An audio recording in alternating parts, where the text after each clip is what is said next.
The base had no official name in any government registry.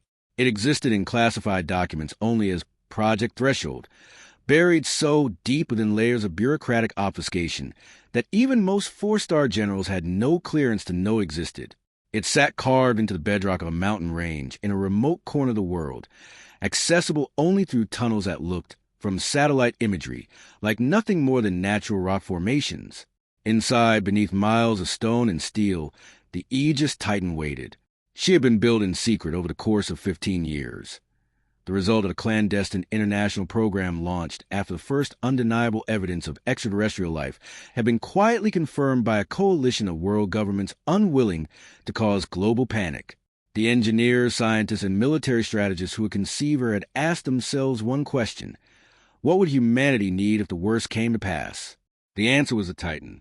She was unlike anything that had ever flown. Her hull was layered with an experimental composite alloy that could redistribute kinetic energy across its surface, effectively cushioning the ship from impacts that would shatter conventional vessels. Her power core drew from a quantum fusion reactor that produced an almost incomprehensible amount of energy, enough to sustain her weapons, shields, and propulsion systems simultaneously for weeks without refueling. Her armaments were varied and devastating.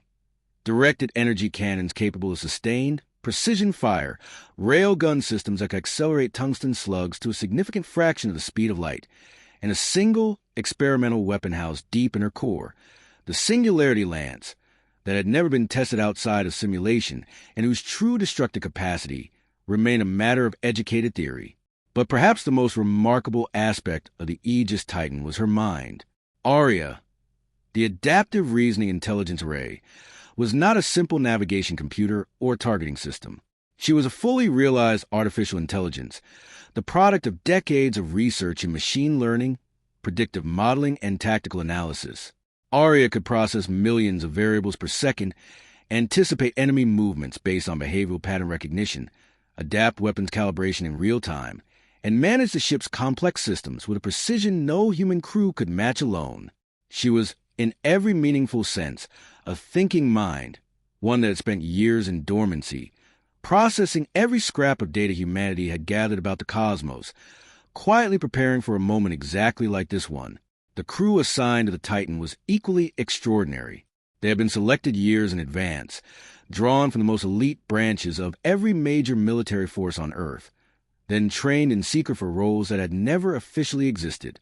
Pilots who had logged thousands of hours in experimental aircraft, engineers who had spent their careers building and rebuilding the Titan systems from the inside out, weapons officers who could recalibrate a targeting solution in 3 seconds under fire, medics who could perform surgery in zero gravity, communication specialists who had spent years studying alien signal patterns.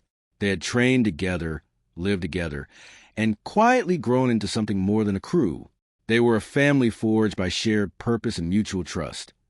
And they had been waiting for this moment, though none of them had ever wanted it to actually arrive. When the call came, they were already moving. Captain Alara Hawk was 39 years old, with sharp eyes the color of storm clouds and a stillness about her that people often mistook for coldness. Those who knew her well understood it differently. It was not the stillness of indifference. It was the stillness of a person who had learned, through hard experience, that panic was contagious, and that a crew took an emotional temperature from its commanding officer. She had grown up reading about history's great naval commanders, figures who had stood at the helms of ships during impossible battles and had found, somewhere inside themselves, the clarity to make the right decision when every wrong one was waiting to be made. She had always wondered what that moment felt like. Now she knew it wasn't a moment at all. It was a continuous, grinding act of will, choosing, second by second, not to let the fear show. She stood at the Titan's bridge and looked at her crew. Their faces told the whole story. Fear, yes. Exhaustion from days of preparation and waiting. But beneath all of it, something stronger. A fierce, almost defiant resolve that made Alara's chest tighten with something close to pride. She spoke quietly, but every word carried. We didn't choose this. None of us did. But we trained for it, and right now, we're the only thing standing between that fleet and 8 billion people who don't even know we exist. She paused, letting the weight of that settle. We don't know if we'll win. I won't insult you by pretending otherwise, but I know this crew and I know this ship. If anyone can do this, it's us." No one cheered. No one needed to. The crew simply turned back to their stations with quiet, steely purpose, and that was more powerful than any applause. Arya's voice came through the ship's speakers, calm, clear, and somehow warm despite its synthetic nature. "All systems nominal. Captain Hawk. Quantum fusion core at full capacity. Weapons online. Shields primed. We are ready to ascend." "Then let's go," Elara said. The Aegis Titan rose. The ship broke through the atmosphere with a sound like a thunderclap, rolling across the entire continent beneath it. Soldiers standing watch on distant hilltops looked up and saw only a streak of light cutting through the clouds, gone before they could be certain of what they'd witnessed. In the command centers where generals and world leaders had gathered, sensor screens lit up with a single massive energy signature climbing toward space. And for a moment, no one spoke. Then someone said very quietly, "Godspeed." In the void above, the alien fleet had arranged itself in a vast formation, hundreds of vessels locked in tight geometric patterns, their weapons charged and ready, their commanders watching their sensors with the patient confidence of hunters who believed their prey had nowhere to run. They had given humanity a deadline. That deadline had not yet expired, but they had already begun their approach, closing the distance to Earth in slow, deliberate increments, a psychological tactic designed to maximize terror before the killing blow. They detected the Titan the moment she cleared the atmosphere. There was a brief ripple of confusion through their command channels. Their sensors identified the ship as massive, larger than any human vessel on record. But their tactical databases, compiled from years of remote observation, showed no record of anything like her. She wasn't in their intelligence files. She simply shouldn't exist. That confusion lasted only seconds before the alien flagship's commander issued the order to fire. The first volley hit the Titan, like a wall of light. Energy beams of extraordinary intensity hammered her shields in rapid succession, each impact sending visible shockwaves rolling across the hull in rippling patterns of blue and white. Inside the ship, the crew was thrown against their restraints. Emergency lighting flickered on. Somewhere deep in the engineering section, an alarm wailed briefly before being silenced by a damage control team that had practiced this exact scenario 400 times. Arya's voice was absolutely steady. Shields holding at 87%. Hull integrity nominal. Calibrating shield resonance to compensate for their weapon frequency. Recommend immediate counterattack to disrupt their targeting lock. "Do it," Elara said. The Aegis Titan's cannons came alive. The first salvo was breathtaking in its precision, a series of tightly grouped energy bursts that traveled the distance between the ships in less than a second and struck the nearest alien vessel in a concentrated pattern along its starboard quarter. The alien ship's shields flared brilliantly, held for a fraction of a moment, and then collapsed. The second burst went directly through the hull. The explosion that followed was visible from Earth's surface as a brief, brilliant star that burned for 3 seconds before going dark. A human vessel had just destroyed an alien warship. In the alien fleet, that realization landed like a physical blow. What followed was not a surgical engagement. It was a storm. The Titan moved to the alien formation with a speed and agility that defied her size, Arya constantly adjusting her flight path, anticipating incoming fire, and rotating the ship so that her strongest shield facings absorbed the heaviest blows. The crew operated with mechanical precision, each person utterly committed to their role, communicating in clipped, efficient bursts that left no room for hesitation or doubt. The weapons officer, a compact, intense man named Sergeant Marcus Vell, called his shots with an almost preternatural calm. Each targeting solution was cleared through Arya's predictive models before firing, ensuring that energy was never wasted on a target that had already moved or been neutralized. Alien ships fell in 1s and 2s, then 3s and 4s, their debris spinning away into the dark and glittering cascades that caught the distant sunlight like broken glass. But the alien fleet was enormous, and it was learning. Their commanders were not fools. Within the first 20 minutes of engagement, they began adapting, spreading their formation to eliminate overlapping fire lines, concentrating attacks on the Titan's shield emitters, and deploying smaller, faster interceptor craft that darted between the larger vessels, making targeting more complex. The hits the Titan absorbed grew heavier. Her shields, now cycling through adaptive frequencies to counter the alien weapons, dipped below 70%, then 60%. Inside the Titan, the ship groaned around her crew like a living thing in pain. "They're targeting our port shield array," Arya reported. "Recommend redistributing power from secondary propulsion. This will reduce our speed by 12% but extend shield integrity significantly." "Do it," Illyra said without hesitation. Speed was secondary now. Survival was everything. In the engineering bay, Chief Engineer Dari Ewan worked with 3 members of her team to reinforce a section of hull plating that had begun to show stress fractures from repeated impacts. She was 31 years old, and she had spent 6 of those years living inside the Titan's engineering systems. She knew the ship the way a musician knows their instrument, not just intellectually, but intuitively through her hands and her gut. When the Titan hurt, Dara felt it. "She's holding," Dara reported to Bridge, her voice tight but controlled. "But we're running hot. If they keep concentrating on the same points." "Understood," Illyra said. "Arya, can you identify any pattern in their targeting?" "Yes, Captain. They are systematically attempting to create a gap in our port shielding consistent with a penetration strike. I estimate they will have sufficient coverage degradation in approximately 11 minutes at current damage rates. I recommend evasive repositioning before that window opens. Then we don't give them 11 minutes. Illyra stood from her chair. "All stations, full offensive push. We stop defending and start hunting. Give them something else to think about." The Titan surged forward like a spear. The battle had been raging for nearly 4 hours when the alien reinforcements arrived. They came from the far side of the moon, a second fleet, held in reserve, emerging from behind their cover of rock and shadow with the cold efficiency of a trap being sprung. There were more of them than the first wave. Their ships were larger, their weapons more powerful, and their formation was tight and disciplined in a way that suggested they had been watching the fight from a distance, analyzing the Titan's tactics, adapting their strategy accordingly. On the bridge, the moment the sensors lit up with the new contacts, Illyra felt the air leave her lungs. Around her, the crew went very still. The exhaustion that had been accumulating over 4 brutal hours of combat was suddenly, starkly visible on every face. Hands that had been moving with crisp efficiency paused for a single, fragile moment.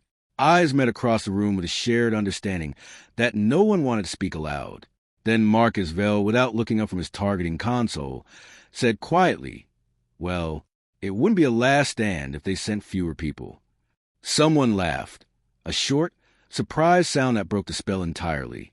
People turned back to their stations. Fingers resumed their work.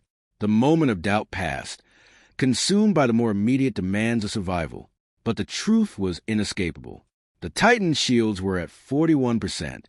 3 of her 7 main cannon arrays had been taken offline by damage and were being frantically repaired by Dar's team in the engineering bay.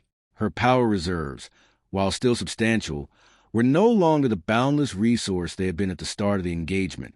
Arya had been running continuous calculations for hours, and even her vast processing capacity was showing the strain. Her response times had slowed by fractions of a second, barely perceptible to anyone not looking for it. But Illyra noticed. She called up the tactical display and stared at it for a long moment, letting the scale of the problem settle in her mind without flinching from it. Then she began to think. The second fleet was larger, yes. More powerful, yes. But they had also just arrived. They hadn't been in this fight for 4 hours. They were fresh, confident, and entirely certain that they were closing in for the kill. That certainty, Illyra knew from long experience, could be a vulnerability. "Arya," she said, "where's their flagship?" The vessel designated as a command ship is positioned at the center rear of the new formation. It is heavily shielded and surrounded by escort vessels. However, I have identified a narrow approach vector that the escort configuration leaves partially exposed, a consequence of their formation being optimized for forward assault rather than omnidirectional defense. The exposure window is small, but it is real. How small? Approximately 40 seconds. If we move to the correct position, the approach will require us to pass through their heaviest fire zone. What are our odds of reaching that position? Arya paused, a pause that was itself unusual enough to make Alara's pulse spike slightly. 63%, given current shield capacity. If we sustain significant additional damage in the approach, the probability decreases substantially. And if we reach the position and fire everything we have, including the lance? Another pause. The Singularity Lance has not been tested in live combat conditions. Captain, my projections are based entirely on simulation data. However, if the simulations are accurate, a direct hit on the flagship's core would generate a chain reaction of sufficient magnitude to disable or destroy the majority of the surrounding escort vessels. The resulting shockwave to the fleet's command structure, combined with a psychological impact, models with a high probability of triggering a retreat. Alara stared at the display for one more long moment. Then she straightened. 63%, she said, almost to herself. Then louder to the crew. I've won with worse odds. Let's do this. What came next was the most terrifying 4 minutes of every life aboard the Aegis Titan. Alara chose to be completely honest with her crew. She laid out the plan without softening a single edge of it. The approach vector, the fire they would have to absorb, the untested weapon they were betting everything on, and the very real possibility that it might not work. She told them what Arya had told her.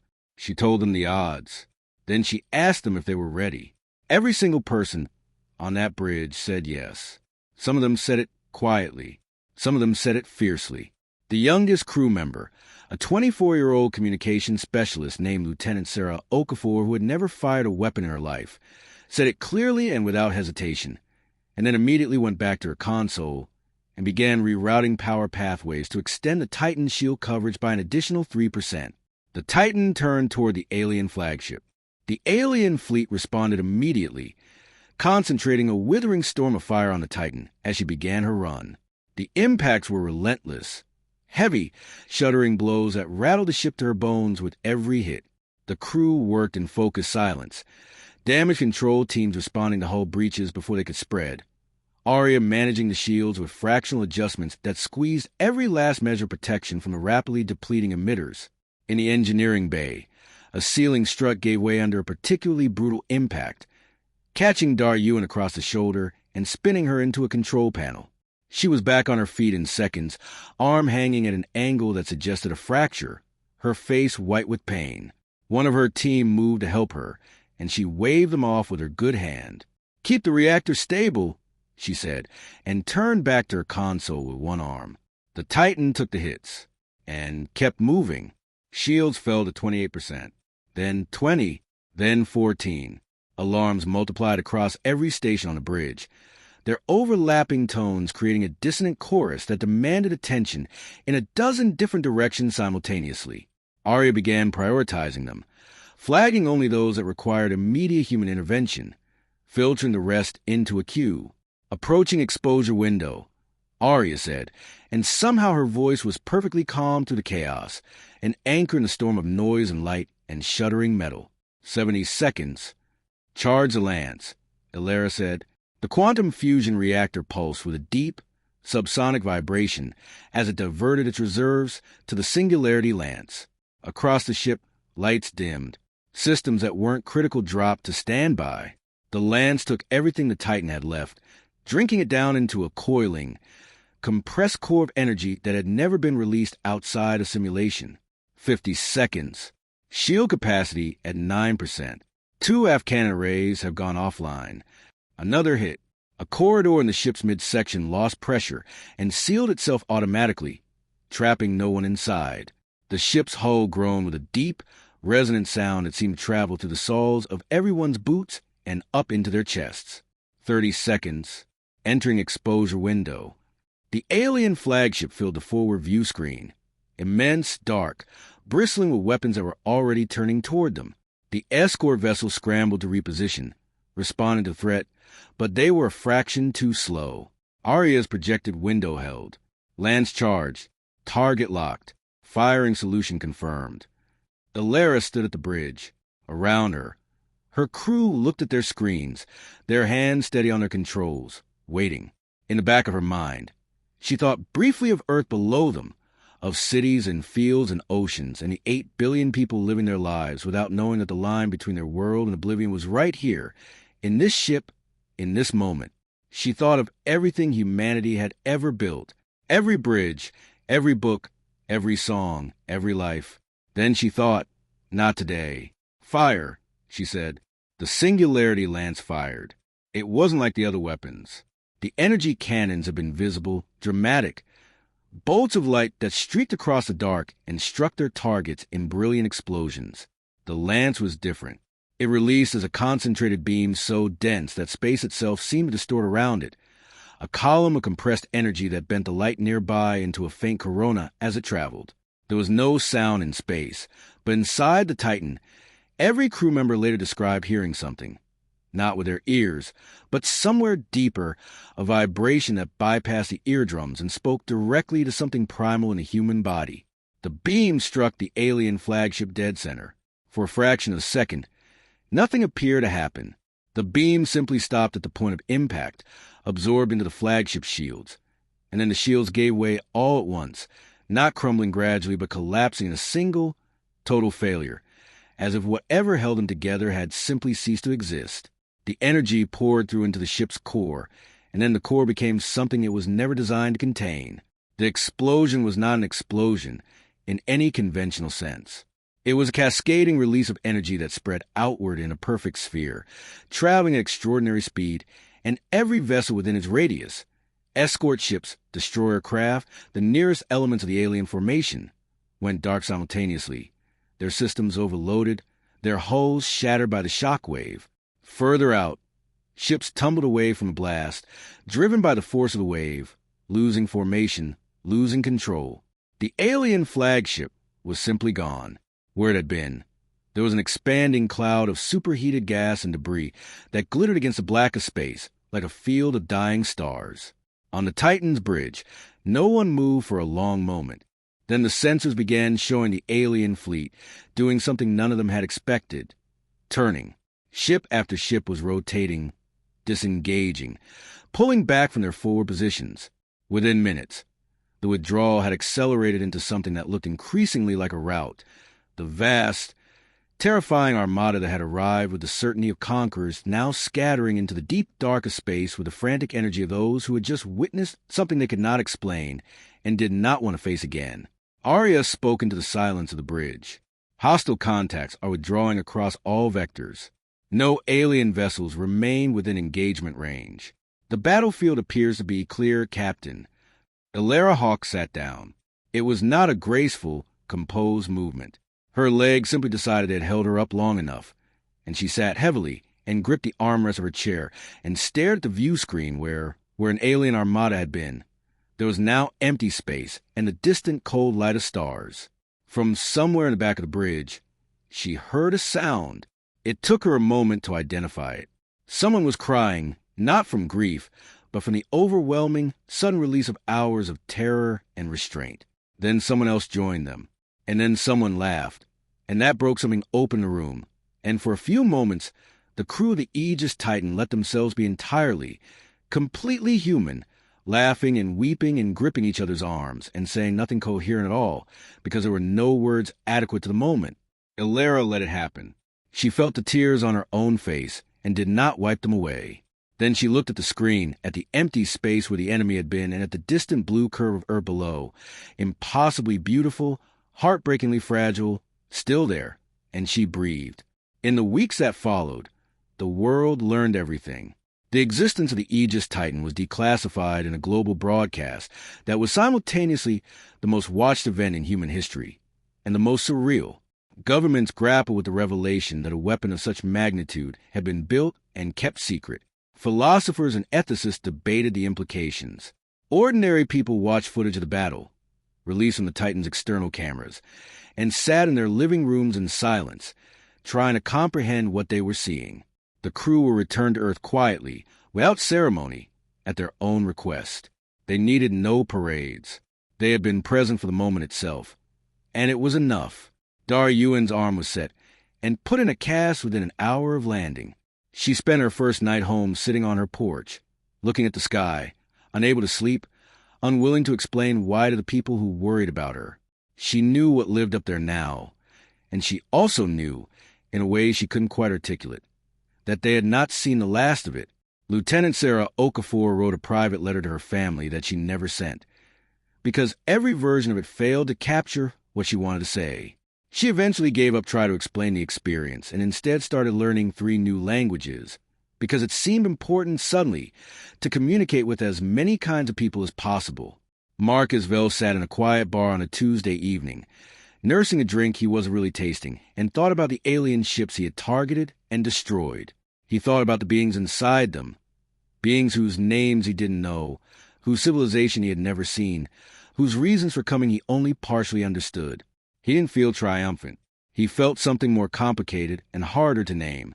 He thought he would be feeling it for the rest of his life. And Captain Alara Hawk stood in a field on a clear night, far from any city, and looked up at the stars for a very long time. The same stars that had always been there. The same sky she had looked at as a child and dreamed about. It looked different now. Not smaller, larger, more real, more alive with possibility and danger and the weight of things she couldn't yet see. Out there, somewhere, the alien fleet had retreated to whatever world they'd come from. Whether they would return, no one could say. Whether they would bring a larger force, a more devastating strategy, a response calibrated to the weaknesses the Titan had revealed, that, too, remained unanswered.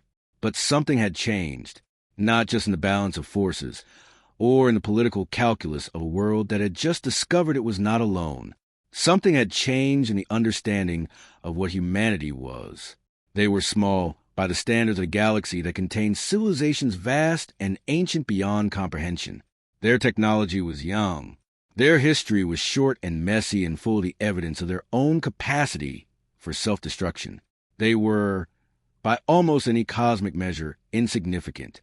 And yet, when the moment had come, when a force beyond any they had ever faced had arrived at their doorstep and demanded their surrender, they had said no, not because they were certain of victory, not because they had a plan they were confident in, but because something in the human character, some stubborn, irrational, beautiful refusal to accept the inevitability of defeat, had refused to let them say anything else. They had built one ship in secret against all odds. They had crewed it with people who were extraordinary in the way that only ordinary human beings pushed to their absolute limits can be extraordinary. They had faced the mathematics of annihilation and found a way through the numbers. And the galaxy had seen it. Alara breathed in the cold night air. Above her, the stars burned on, indifferent as always, and yet somehow tonight they felt like witnesses, like something vast and patient that had been watching for a very long time, had seen what humanity did today, and had taken note. The battle for Earth was over, but the story of what humanity was, what it could become, what it might face, and what it might dare to reach for in the boundless dark between the stars, that story had barely begun, and somewhere in the silence of space, the Aegis Titan drifted in orbit, her scarred hull catching the light of the sun, waiting. She would be needed again. The galaxy had always been a place of quiet mystery, vast and indifferent, stretching beyond the reach of human ambition. For years, that mystery had hummed with unsettling whispers, fragments of intercepted signals, anomalies in deep space telescopes, unexplained disappearances of probe satellites near the outer rim. Governments dismissed them as cosmic noise. Scientists argued over data. The public speculated in hushed, uneasy tones. But now, the whispers had become a roar. The truth arrived not as a slow revelation, but as a hammer blow. On a gray Tuesday morning, every communication system on Earth, military, civilian, governmental, lit up simultaneously. Radio stations cut mid-broadcast.